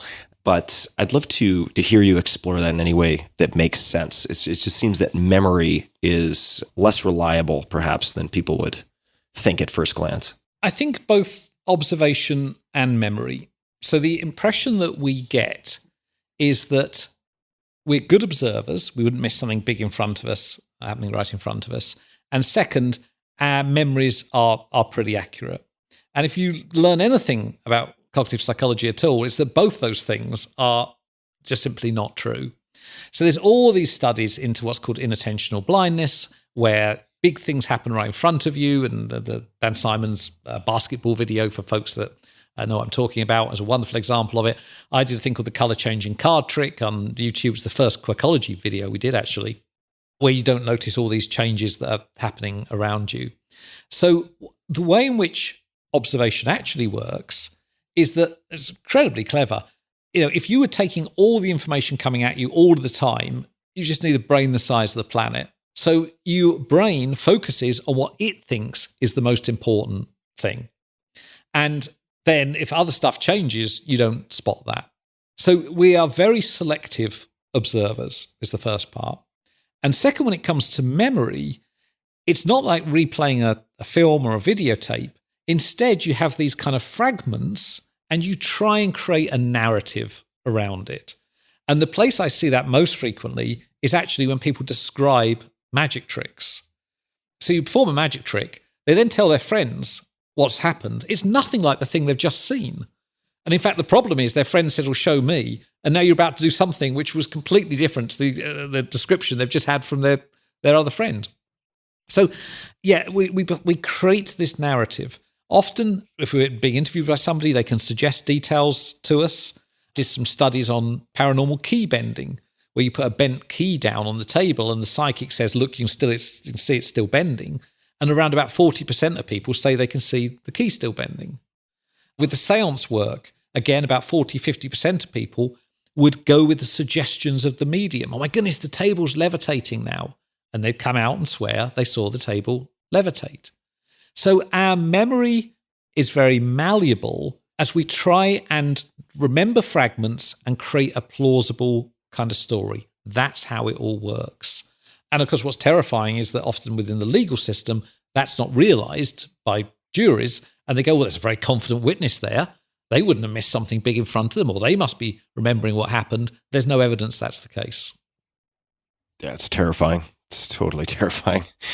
Thankfully, there are initiatives. I think it's called the Innocence Project, which is focused on sort of DNA-based exoneration. I'm sure somebody in the responses to this podcast will fact check that if necessary. But it is both deeply interesting because of the sort of cognitive reconstruction that can go on and the power of suggestibility to see the fallibility of observation and memory. And it's deeply, deeply troubling also when you think about some of the ramifications. And what's funny about it is we all suffer from this kind of uniqueness bias. We think, oh, it's other people that aren't observant. It's other people that don't remember stuff. You know, I've done loads of these studies. I still find it hard to get into my head. That would be me thinking the table levitated or the key bent. So we all like to think it's everybody else's problem. It's us as much as them. We're all very, very similar in that regard. Are there any scientists, researchers, investigators, however you want to look at it, who you consider smart and largely rational, who study, I mean, I hesitate to even use the terms because obviously the connotations are so negative, but psi phenomena or meta-analyses of such, or touch on any edge of that? I'd just be curious to know if there are any folks who come to mind where you're like, yeah, I actually respect these people. I think they're smart, and yet they risk career suicide by digging into these things. Well, the reason I'm laughing is that one room that way is Professor Caroline Watt, who is my partner, who runs the Edinburgh Parapsychology Unit at Edinburgh University. So she's a parapsychologist, and as far as I know, I could go and check, but as far as I know, she's a fairly reliable and honest researcher. So it's interesting because I'm very skeptical and Caroline's a bit more open, and we've been together for 20-something years, and we don't actually discuss the topic very much. We sort of get on with living rather than argue endlessly about whether psi exists. So I think Caroline would have to be on my list. But I think actually most of the people interested in it are straightforward. And it's a bit like the psychics. You know, there's all sorts of problems that can creep into experiments where you end up fooling yourself. You don't need to be dishonest. You just end up doing an experiment that's not very well controlled, and you want to get a positive result, and that's what you see in your data. And that's happening in psychology as well. And what's happening within mainstream psychology is there's all sorts of checks and balances coming in place now that weren't there even 5 years ago. A thing called pre-registration, which is where you write down how you're going to analyze your data before you've collected it. And we're seeing some of those effects starting to fade away. Exactly the same is happening in parapsychology. And so Daryl Behm, who we mentioned right at the start, he, to his credit, ran 2 very large-scale studies into that idea that people could look into the future. Pre-registered them, so he couldn't do sniff around in his data. Null effects, nothing there at all. So this is a challenging time, I think, for parapsychology and for psychology. If, let's just say, I happened to be in the UK and I said, let's grab a couple bottles of wine. And was it Carolyn or Caroline? I never know. Caroline. So let's say Caroline joined us and we all split a couple bottles of wine. And I said, all right, Caroline, what is Richard missing, or what are his biases? Like, why do you think you guys are so seemingly on kind of opposite ends of the spectrum here? What would she say, do you think? Obviously, you're not speaking for her, but just speculating. I could go and ask her. What would she say? It depends whether I'm sitting there or not. I think if I'm sitting there, she would tell you there's no biases at all, and I'm a lovely person. Okay, it's a one-on-one. It's a one-on-one. You've still got the 3 bottles of wine between the 2 of you. Then I think she would say that she's genuinely curious about some of these anomalies in the data. I don't think she's totally, I can't speak for her, but I don't think she's convinced that psi exists. I think she's just curious and wants to see more well-controlled research. So to that end, she's one of the people that set up a pre-registration within parapsychology. So a place where you can say, this is what I intend to do, this is how I'm going to analyze my data, and you give that all over, those details over, before you run your study. That's part of her work. So I think she'd fall into the I'm curious category rather than I'm convinced by the existence of psi. I just want to underscore how important, if people aren't familiar with the concept of pre-registration, how incredibly important this is for all of science. Why do you think there are these people who dedicate understanding that, yes, partially it could be due to curiosity, but are willing to kind of peg their careers to something that is so difficult to prove in a lab or demonstrate in a lab? I shouldn't even say prove, right? Just to show a significant effect in a properly controlled trial of any type. Why do you think they do that? Oh, I know many of them very well. I was in the field for sort of 10, 15 years. The answer is because they've normally had an inexplicable experience, that something has happened to them. And with paranormal experiences, if you believe they're genuinely paranormal, my goodness, this might be the most important experience of your entire life. You saw into the future. You know, you had a telepathic communication with somebody many miles away. This is life-changing stuff, because if that's true, our fundamental assumptions about the entire universe are completely wrong. And so, yes, they're often into the science, but they're driven by that, some sort of personal experience. It's not to say they're bad scientists because of it, but I think that's what keeps them going. And that notion there's going to be a breakthrough and we're going to finally understand this intangible thing that is psi. So let me jump to an area where I don't believe they use psi phenomena quite as much, and that is NASA, to my knowledge. So the Apollo moon landings, I'm reading here that you've studied the psychology used by the mission controllers involved in those moon landings. How did you end up looking at that, and why did you find it compelling? Again, so many things happen on a chance basis. So I go to a party, which is quite a rare occurrence for me, for reasons that are probably apparent now, having chatted to you for quite a long time. So I'm invited to a party. I end up in a kitchen. I'm speaking to a friend of mine, Helen Keane, who's really into space stuff. And at the time, it was the sort of 50th anniversaries of landing on the moon. And she was talking about the amazing technology that came off of the Apollo missions. And I said, well, has anyone looked at the amazing psychology that came off it? Because at the time, putting somebody on the moon was the closest thing you could get to an impossible event by the end of the decade, within 8 years or so of it being announced as a goal. And she said, oh, no, I don't think so. But you have to speak to the mission controllers. They sat at the heart of the operation at NASA. And I said, well, how would I do that? And she said, well, you could speak to my friend Craig. He's fanatical about NASA. He's befriended most of them. So I spoke to Craig, who then kindly put me in touch with the mission controllers, as I say, the people that sat at the heart of this mission. And they're an astonishing group of people that basically achieved the impossible. And what is remarkable about them is, whereas the astronauts are a very particular type of person, you know, there's an incredible selection procedure and so on, the mission controllers are almost the opposite. They, at the time, were incredibly young, average age about 21 when they start. Wow. I mean, unbelievable. Even when That's young. Yeah, Neil Armstrong walks on the moon, average age in mission control, 28. You know, it's unbelievable. Second, they're the first in their families to go to university. They are not from, you know, Ivy League universities. They're mainly from rural backgrounds across America.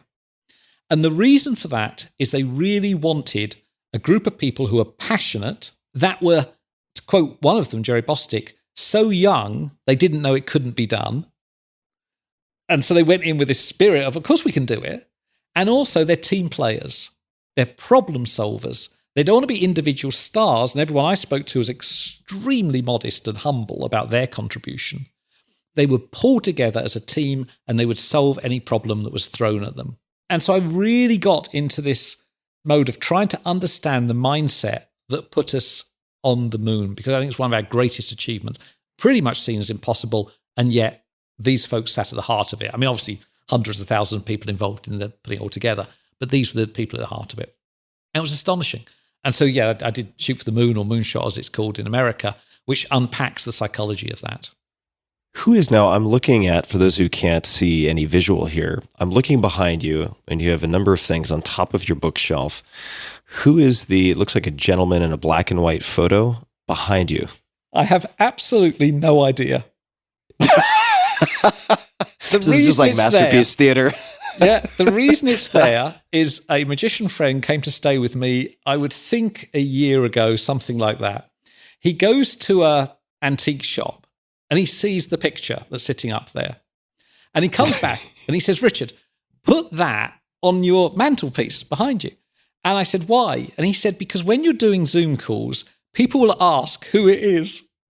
And Well, you got me. Just like moving the handbag. I sat down next to you. You got me. No, don't feel bad. It's almost everyone asks who it is. I've absolutely no idea. I think it's an acrobatic dancer. It's a lovely, lovely picture. But I wish I could say, a wonderful story about it, but I can't. So. All right. So, well, it seems like you're giving people 3 options to hang themselves. So I'm going to ask about what looks like a door knocker. What is that in the middle? That is a very, very expensive, I'm giving away some secrets here, magic prop. So on a good day, not at the minute, but on a good day, it knocks on its own. And we used it in a lot of the seances. And now when kids come around the house, I tell them that the house is haunted, which might be the case, actually. It's quite an old house, haunted. And that occasionally the ghost will make their presence known by knocking on this. And then I turn my back and this knocks. And the kid goes, oh my goodness, it knocked. I said, no, it didn't. It's just your imagination. And then that goes on for, maybe 20, 30 minutes. And then the kids say, who's the picture next to it? I go, I have no idea who that is. Well, at least I'm going in the opposite direction from the kids, but still on the same page. Makes me feel good. A child at heart, as I continually say. So I'll just a few more questions, Richard. I really appreciate you taking the time. This question sometimes is a dead end, and I'll take the blame if that's the case. But let's say you had a billboard, metaphorically speaking. You could put any message, any quote, any photograph, anything at all on it to get the attention of billions of people. What might you put on that billboard? Off the top of my head, this is a terrible answer. I would go back to Carnegie. I would go back to simplicity, and I would just put the word smile. That's it. Or maybe something that would make them smile. Because it's phenomenal. This is what Carnegie says, what smiling does. It's reciprocated by the other person, and they feel good when they're around you, and so on. And right now, obviously, it's a very stressful time for lots of people in lots of ways. So I think I'd just go with something unbelievably simple like that. And then if it didn't work out and people went, oh, that's a really bland thing to say, I would blame it on Carnegie. Always have an exit strategy. Good advice.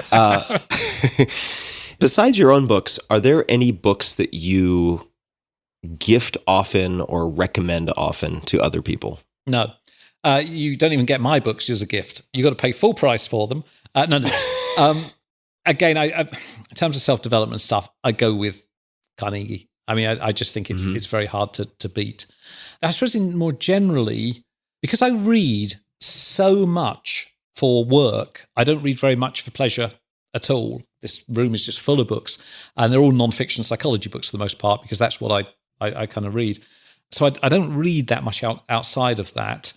I would say, in terms of, say, films or something like that, James Randi's Honest Liar is a great, great documentary, and that was a lot of fun to kind of work on. I knew Randy very, very well, and many, many fun. We were both giving talks together in Italy, and I was standing outside the venue, and Randy came up, and he said, oh, Richard, I've got some stories to tell you. I've been looking forward to meeting you.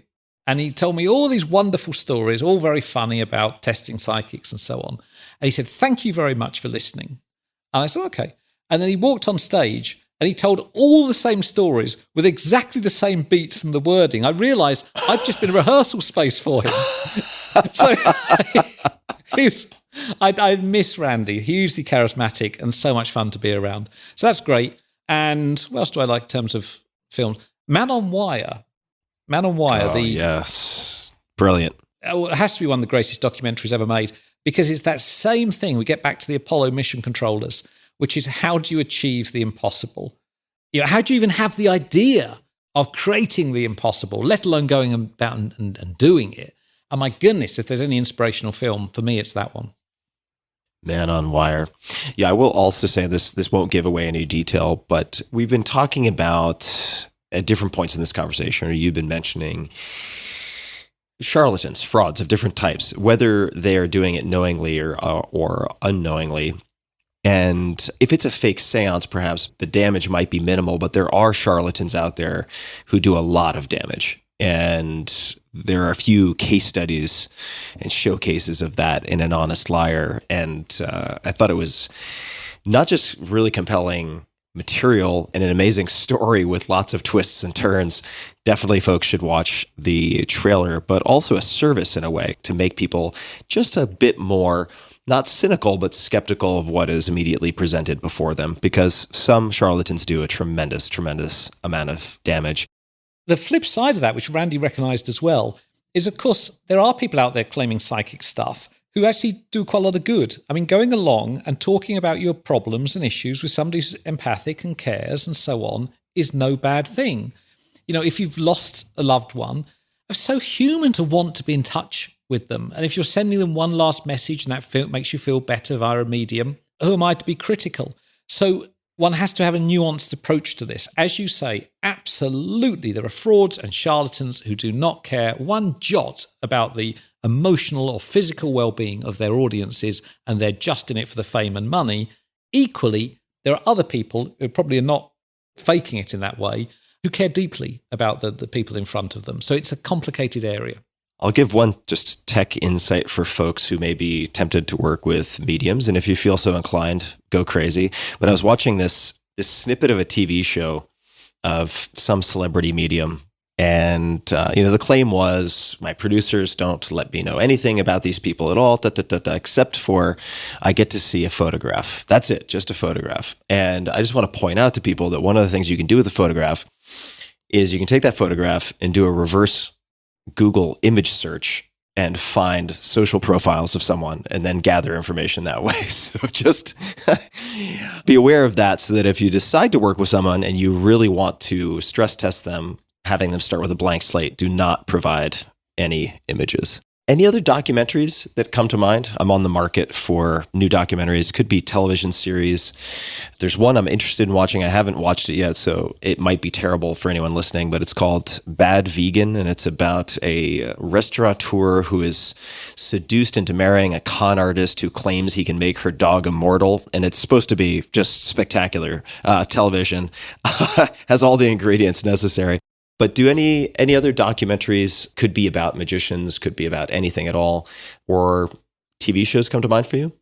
Well, Richard Turner's documentary is wonderful. I think you mentioned it earlier on. Yeah. Is great.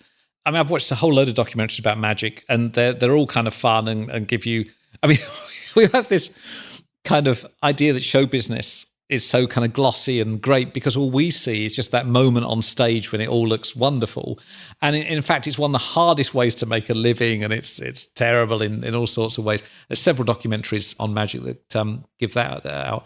There was one about Cirque du Soleil and the selection process on Cirque du Soleil. Oh, amazing. Which I really enjoyed recently, just in terms of the sheer amount of hard work that goes into that. When I was far too young, 16, 17, I did flying trapeze. And so, I did it. I went to 10 lessons to do it. And A, it's extremely difficult, I've got to say. And B, I learnt a lot because it's so obviously dangerous that none of us messed around and none of us, thank goodness, got injured. Next in was clown school. And they'd all bundle in and they sort of push each other over. And actually, it's really easy to like chip an elbow or something if you don't know what you're doing. And so every week, it was the clowns that got injured and never the flying trapeze people. Usually satisfied. Oh, I will find the title of the Cirque du Soleil selection process documentary, and I'll put that in the show notes for folks, so you'll be able to find that in the show notes. Ring of Fire or something like that. Yeah. And to your point on show business, every time I watch a television special or a documentary that is based on a live show and they mention the sheer volume of shows, it always is mind-blowing and mind-numbing on a certain level. I remember watching Miracle by Darren Brown, which I think is fantastic. And for people interested, I think it's a fair description to say that Darren gets on stage, says, I have no special powers, but I've sort of studied the techniques of preachers and so on around the country, around the world, and I'm going to give you demonstrations of faith healing. And there's a lot more to it. It's a spectacular show. I've seen it twice. But in the beginning, it says something, just like in and of itself, this show was performed 578 times in such and such a theater. Now, why do you think someone like Darren, I don't know Darren personally, we've had a few exchanges, but or anyone does that? It just seems so physically and mentally punishing to even approach that. Is there anything that you've seen as patterns in personality or anything that leads people to do that? It's a very interesting question, isn't it? Because, yeah, you have to go out and do the same thing every single night. I mean, it's even worse, I suspect, for actors, because at least Darren's got some kind of freedom in what he says and how he interacts with people and so on. My guess would be that it's just an enormous adrenaline rush to see that standing ovation, which every time I've seen Darren, he gets, and like all the other Vegas performers do. To change your question slightly, what I find fascinating is how you keep it fresh, because it's nothing worse than watching a performer that's dialing it in, and because you need to feel this is the first time it's been done, it's being done for you, right? And I spoke to a couple of performers about that. And one of the techniques that one of them, I probably shouldn't mention the name, but one of them used, very experienced performer, was to stand in the wings and to go, there'll come a time when I'm too old to do this, or I'm not physically able to, or the audiences don't want to see me anymore. And I'll be very, very sad because I won't be able to do it. And they let that moment sink in, and then they go, not tonight though. And out they go. And it's a wonderful example of what we're talking about before, of not letting that habituation get to you. It's saying, this is going to go at some point, so make tonight count. It's one of my favorite examples. And I give talks, I don't perform like that, but the luck talk I've given hundreds and hundreds of times, and I'll often do that in the wings, just to go, at some point, people won't want to hear this talk. Not tonight, though. Oh, that is fantastic. I really love that. Well, Richard, this has been very fun. I've really enjoyed this conversation. Is there anything else that you would like to mention? Any closing comments? Any complaints you'd like to lodge? Any requests to my audience? Not that. Anything at all? No, you've made it such a joy. Thank you very much. I suppose the only thing, if you look back at all this stuff we've been talking about, I think the one thing that underlies it all is a fascination with the impossible. Whether it's paranormal, whether it's magic, whether it's what the Apollo folks did, whether it's luck, trying to change people's lives. I'm just fascinated by how we do something that we ourselves or others considered to be impossible. And the moment you do it, everyone else goes, oh, that was obvious. Of course you could do that. And I think that's been the driving force through all this work, if there is one. But no, thank you very much. And thank you for making it such a joy. Oh, my pleasure. Hopefully we have a round two, and maybe we'll even get to that 3-bottle of wine dinner at some point. On Twitter, at Richard Wiseman. Is your YouTube channel also Richard Wiseman, or does it go by a different handle? No, the YouTube channel is Quirkology, as in quirky psychology. Yeah. Mm-hmm. All right. And we will link to all these things in the show notes. Everybody listening, we will have links to all references, everything that we discussed at tim.blog/podcast as per usual. And until next time, thank you for tuning in. Hey guys, this is Tim again. Just one more thing before you take off, and that is 5 Bullet Friday. Would you enjoy getting a short email from me every Friday that provides a little fun before the weekend? Between 1.5 and 2 million people subscribe to my free newsletter, my super short newsletter called 5 Bullet Friday. Easy to sign up, easy to cancel. It is basically a half page that I send out every Friday to share the coolest things I've found or discovered or have started exploring over that week. It's kind of like my diary of cool things. It often includes articles I'm reading, books I'm reading, albums perhaps, gadgets, gizmos, all sorts of tech tricks and so on that get sent to me by my friends, including a lot of podcasts podcast, guests and these strange esoteric things end up in my field, and then I test them, and then I share them with you. So if that sounds fun, again, it's very short, a little tiny bite of goodness before you head off for the weekend, something to think about. If you'd like to try it out, just go to tim.blog/Friday. Type that into your browser, tim.blog/Friday. Drop in your email, and you'll get the very next one. Thanks for listening. This podcast episode is brought to you by Helix Sleep. Sleep is super important to me. In the last few years, I've come to conclude it is the end-all, be-all, that all good things, good mood, good performance, good everything, seem to stem from good sleep. So I've tried a lot to optimize it. I've tried pills and potions, all sorts of different mattresses, you name it. And for the last few years, I've been sleeping on a Helix Midnight Luxe mattress. I also have one in the guest bedroom, and feedback from friends has always been fantastic. It's something that they comment on. Helix Sleep has a quiz, it takes about 2 minutes to complete, that matches your body type and sleep preferences to the perfect mattress for you. With Helix, there's a specific mattress for each and every body. That is your body, also your taste. So let's say you sleep on your side in like a super soft bed. No problem. Or if you're a back sleeper who likes a mattress that's as firm as a rock, they've got a mattress for you too. Helix was selected as the #1 best overall mattress pick of 2020 by GQ Magazine, Wired, Apartment Therapy, and many others. Just go to helixsleep.com/Tim, take their 2-minute sleep quiz, and they'll match you to a customized mattress that will give you the best sleep of your life. They have a 10-year warranty, and you get to try it out for 100 nights risk-free. They'll even pick it up from you if you don't love it. And now, my dear listeners, Helix is offering up to $200 off of all mattress orders and 2 free pillows at helixsleep.com/Tim. These are not cheap pillows either, so getting 2 for free is an upgraded deal. So that's up to $200 off and 2 free pillows at helixsleep.com/Tim. That's Helix, Helix, sleep.com/Tim for up to $200 off. So check it out one more time, Helix, Helix, sleep.com/Tim. This episode is brought to you by Headspace. Headspace is your daily dose of mindfulness in the form of guided meditations in an easy-to-use app. Now, you might ask yourself, very reasonably, there are 2,000 plus apps for meditation. Why would I use Headspace? Headspace is one of the only meditation apps advancing the field of mindfulness and meditation through clinically validated research. Headspace is backed by 25 published studies on its benefits, 600,000 5-star reviews, and more than 60 million downloads. So if people keep telling you to try meditation and you're like, when would I do that? When would I possibly have time? You should check out Headspace. If you have 10 minutes, Headspace can change your life. Headspace offers a really light lift and a lot of features to keep you going, which is part of the reason that I've used Headspace for years now. So whatever the situation, Headspace can really help you feel better. Overwhelmed? Headspace has a 3-minute SOS meditation for you. Need some help falling asleep? Headspace has wind down sessions their members swear by. And for parents, Headspace even has morning meditations you can do with your kids.